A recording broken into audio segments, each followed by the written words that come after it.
各位观众朋友们，大家好，我是主持人 Katrina Chen 陈伟珍。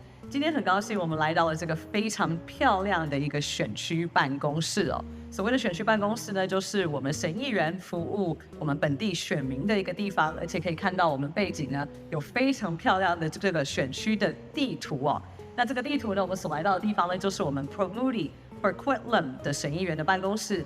那他同时呢，也是我们现在负责非常重要贸易跟美国关系的省务厅长。所以我们现在来欢迎我们今天的来宾 Rick Glumac。How are you doing, Rick? I'm doing great. Great. Thank you so much for welcoming us to your beautiful office here. This is really one of the best constituency office I've ever visited. With your writing map right here and with really spacious room for families and local residents to come here to visit you. Can you tell us a little bit about your constituency services here? Yeah, well, we call this a community office because we invite the community to come here. We have space, we have a boardroom for like nonprofit volunteer groups can come and use it. We also showcase local artists here. All of this is from local artists in the Tri-Cities. They can come and we rotate through these exhibits every few months, so people have an opportunity to showcase their art here. And we have a space where we quite often have like town hall type meetings on many different topics, from like healthcare to active transportation. We've had meetings here, and we can fill a room with like, I don't know, 40, 50 people. It's quite like, it's a little tight when we get it that big, but it's a great venue to have a conversation with the community. And that's been my goal since I've been in politics, is to make sure that we'll always stay connected to the community. That is incredible. So if you're a local artist, you can actually contact Rick Glumac, your MLA, and say, can I display my art in your office? That is amazing. And what else do people normally come here for? Like casework, needing help? Yeah, we're here to assist with any issues that you might be having, access to provincial government services of any kind. You need advice, or you need information about how to do something, across a number of different areas. Like you might have some questions about, healthcare system or education.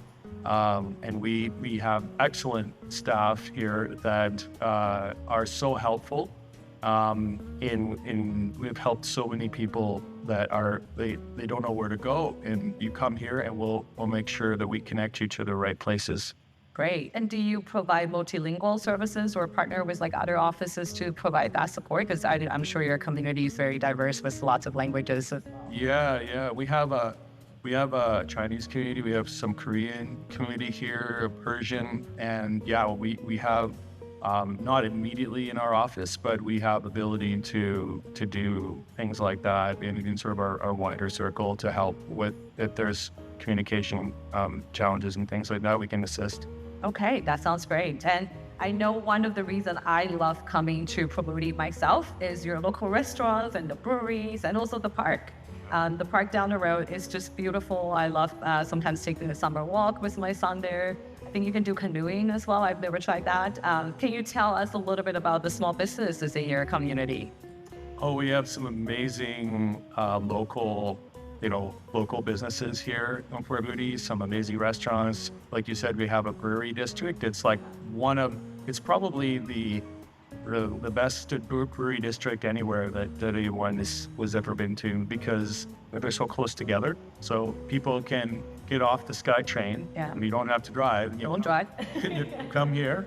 Yeah. And you can come, and it's right across the street from the park. So you can, go to the park and have a visit and drop in to local breweries. But the local breweries are really interesting because they are a venue for community gatherings of all kinds. Like they have like open mic nights, they have comedy nights. I used to be part of a running group at one of the breweries. Every Wednesday, I think it was, we used to go out and do like a 5K run together. So it's really bringing people together, which is really great. Okay, speaking of open mic, I think we did that once. Yes, we did. Yes, For our audience, Rick is a very good singer and musician as well, multi-talented MLA. That, when you're describing your community, kind of reminds me of our, a lot of Chinese language communities are concentrated in Richmond. Lots of small business, there's karaoke, and then you can do so much just in the neighborhood. And I think Moody is such a fast-growing community, and I see there's a lot of buildings, more apartments as well, more housing coming here. What do you envision for the growth of this community in the coming years? And, what would be some of the highlight for your community? Well, I mean, when we're talking about growth, the key to me always is making sure the community is strong. I've traveled to many places in the world where there's growth, and one of the I think secrets to doing growth properly is that you embrace the culture of the local community, and you don't just get rid of it, you integrate it into that growth, right? So in Port Moody, like I said, one example in the brewery district, if we were to redevelop and remove all the brewery district, we would change the character of our community completely. Or if we didn't, one of the great things about Port Moody is it's part of Rocky Point Park. And as we grow, we have to make sure that we, prioritize, our park space and things like that for people, so that they have places to go to out in nature and things like that. And the infrastructure to support all of that growth is a really important consideration as well. So on my part, provincially, I worked very hard to bring an urgent and primary care center here to Port Moody, which has been a great asset to the community. I worked to expand the emergency room at Eagle Ridge Hospital, and I'm always advocating for expansion of that hospital. When I first got elected, there was an effort to sell off some of the land under the previous government to pay for things elsewhere, and I immediately approached the health minister to try to put a stop to that, because we have a great hospital here, Eagle Ridge Hospital, and there's land around it. For one day, I hope that we'll be able to expand our hospital into that land to support that growth that we're bringing to the community. That is such a critical example. We have seen governments selling land, and then when you need it for hospitals, for schools, for public use, and it's so expensive to buy it back, you can probably never buy it back, and then the cost is actually way higher. So I'm glad that you're doing this for the community. And you did mention about, your work is international, and you've actually worked as a city councilor as well. And I think having that experience as a city councilor in a municipal level really helps your work as an MLA to know your community growth and how can different levels of government collaborate together to support the growth. And can you tell me a little bit about kind of your 3 levels of government experiences? And I know you also was the president of PAMWAR. I can't remember how PAMWAR spells out. You can tell me, but that is a lot of work collaborating even with communities from the United States. Can you tell us a little bit about your work in such a wide range of levels of governments? Yeah, that's, the key, the thing that connects all of that to me again is the connection to the community. As soon as you lose sight of, what your community wants, then you get in trouble, I think. And I started in, like you said, local government, because the local government is where people have the most direct impact on their immediate community. And when you can go to a city council meeting anytime you want, you can speak at public input, you can share your perspectives, and council, should listen to you and take that into account. And so being connected to that local level from the beginning has been very important to me, because as I moved into the provincial level, I'm always still trying to make sure that I stay connected to the people in my community. That's why when I first got elected, the previous MLA had an office in a building up on a higher floor, and I said, I want to be on the street. I want to be welcome to people. I want people to come into my office and say hello, and you know, I mean, that's why we've set up our office this way, to be welcoming to the community. We even have like a little play area there for kids to come in. Childcare. Exactly. Well, I don't know if my staff would necessarily, that's not necessarily in their job description, but people are welcome to come by, and the kids can keep themselves busy while they're dealing with whatever issue or anything that they have to chat about. But yeah, then going into, you know, at provincial level, and now involved with kind of cross-border, kind of international issues now. You know, we have a lot in common with our neighbors to the south. We've worked together on so many things for so long. So what's happening now is really out of character. The relationship that we have with the United States, it's really all coming down to like one person that's creating this situation. But our relationships are still there. They're still strong, you know. And so yeah, I've been doing work with the Pacific Northwest Economic Region, and I was president of that organization, and that is 5 Canadian jurisdictions and 5 U.S. jurisdictions, so 5 states, and then BC, Alberta, Saskatchewan, Yukon, and Northwest Territories. All 10 of these jurisdictions work together on common economic issues, and there's a lot we can collaborate on. One of the things I did when I was president is help to create this Penwar Canada division of Penwar, because Penwar its head office is kind of located in Seattle, and they do a lot of amazing work applying for grants for different projects, but those grants can only be applied for in the United States. So now that we have Penwar Canada, the organization can do work applying for grants in Canada. In fact, that's what we've done.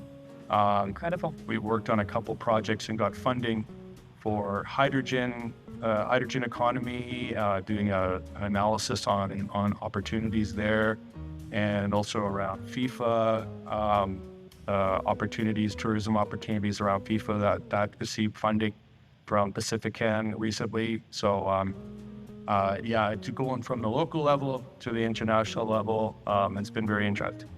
That is incredible, and I think it's so timely, right? Especially with the threat of the tariffs from the States. Can you tell us more about your work as the minister responsible for international trade and the U.S. relations? What's going to happen, and that really impacts our local families as well?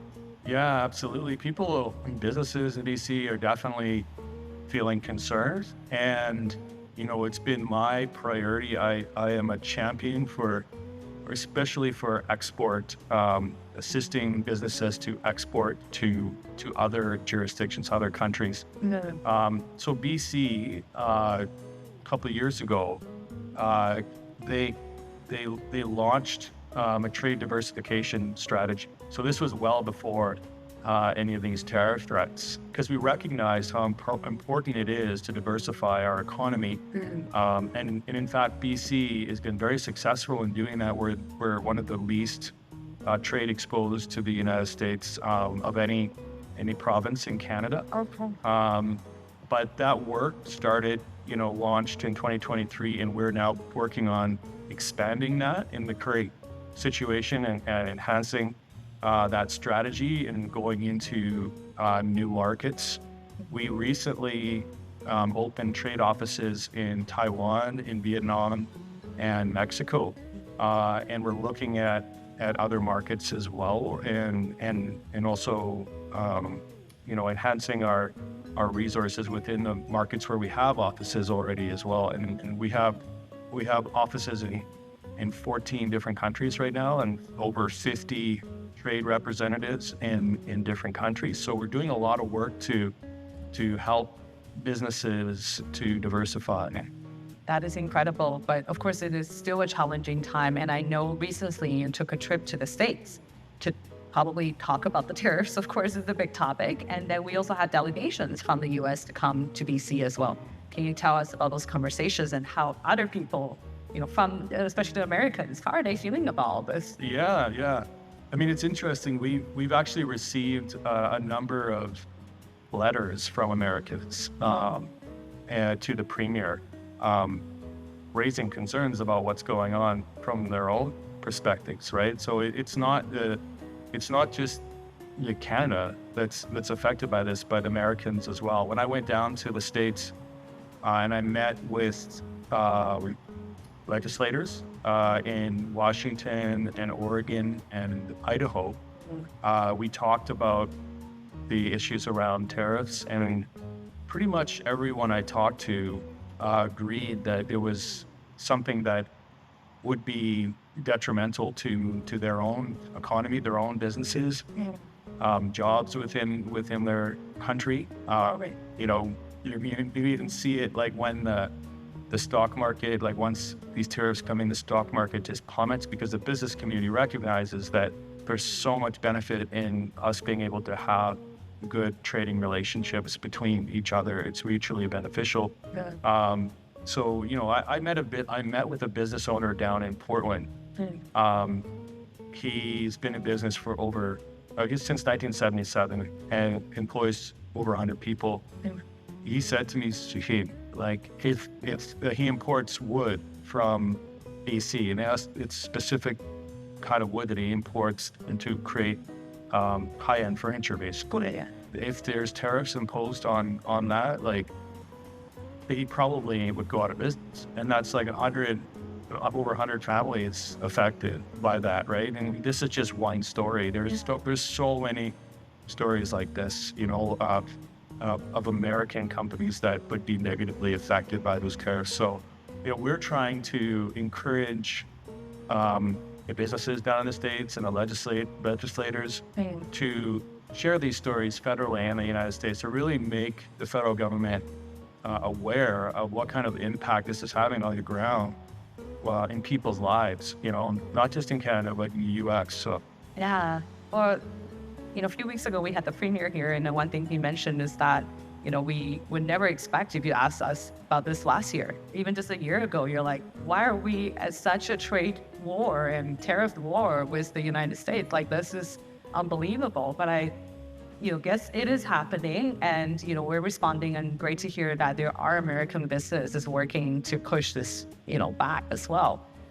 Is that the reason why their delegation was here and visiting BC as well? And is that the key conversation that we're having with American representatives to work together to say, let's stop this? Yeah. Well, when I spoke to a delegation from the U.S., you know, what I heard was, you know, concern around their ability to navigate this situation. They're afraid about you know, what this will mean for and also like it's just a level of, like, especially in Washington State, there's concern about retribution and things like that from the president. If you kind of, you know, seem like if this is kind of how things are going down there now, it's like you can't even speak freely. It seems like, you know, you keep hearing stories about this down there. It's very concerning. So, you know, it's just not anything, like you said, like a year ago, nobody could have imagined. We've been partners for like 200 years. Like, and we fought side by side in like world wars and everywhere. Like, we've always been by each other's side. Like, this is not how you treat, you know, your friends and allies, right? Like, there's nothing that precipitated this except, I don't know what, right? In someone's head. I guess it kind of shows the importance of electing good leaders. Because a few good leaders can change the world, but a few bad ones really impact the whole world too, like what we're experiencing right now. So what would you tell British Columbians and people who are watching this interview, you know, small business people? Like, we talked so much about your community with small business. Of course, the Chinese language communities is also very predominantly a lot of small business people. What would you tell people? Like, we're going to just sit here and wait, what's happening? And I know there's a working group in government that's, you know, dealing with any kind of last minute emergencies or policies. Like, what should we do? Yeah, well, if you're a business owner, you need to know that our government, like, has your back. We're working really hard to address this issue on so many different fronts.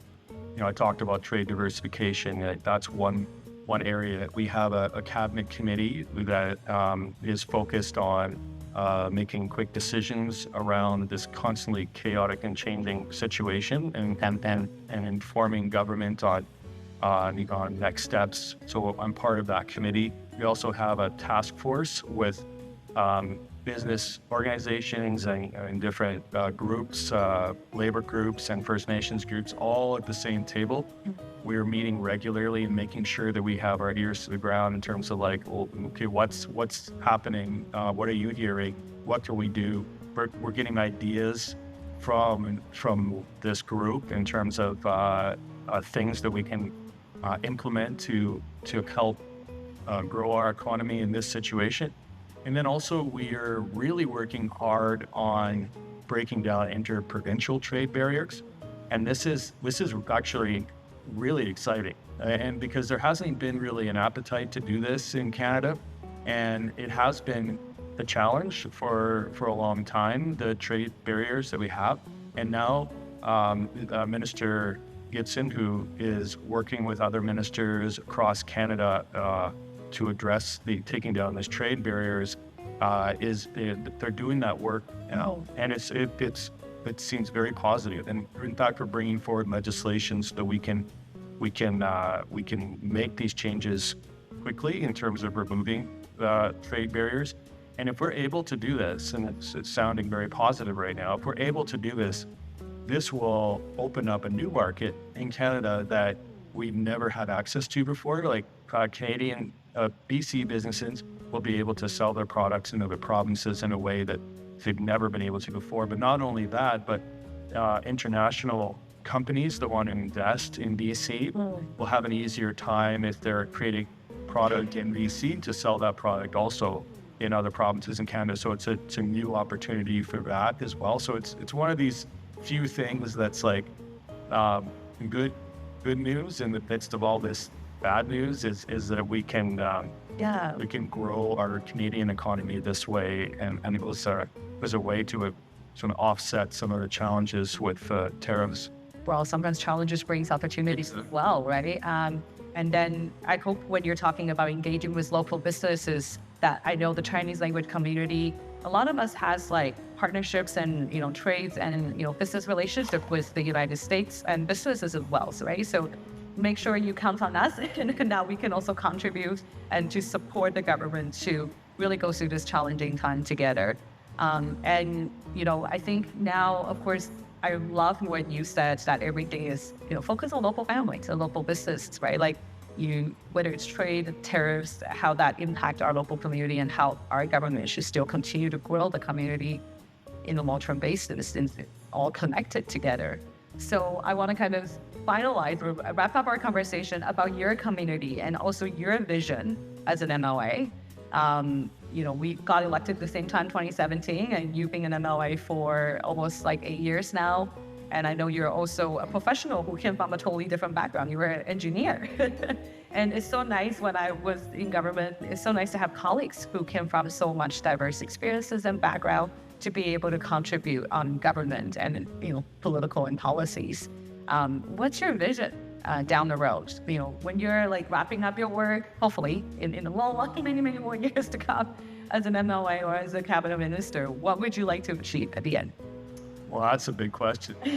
I mean, I guess it goes back to, the beginning, like why did I even get involved in politics, right? Because I came from a field that has really nothing to do with politics. I've never been political in my entire life, really. I mean, I've always cared about issues, but never really got involved in politics. So my degree is electronics engineering, and I went into a career in computer animation, and I worked at movies like Shrek 2 and Madagascar.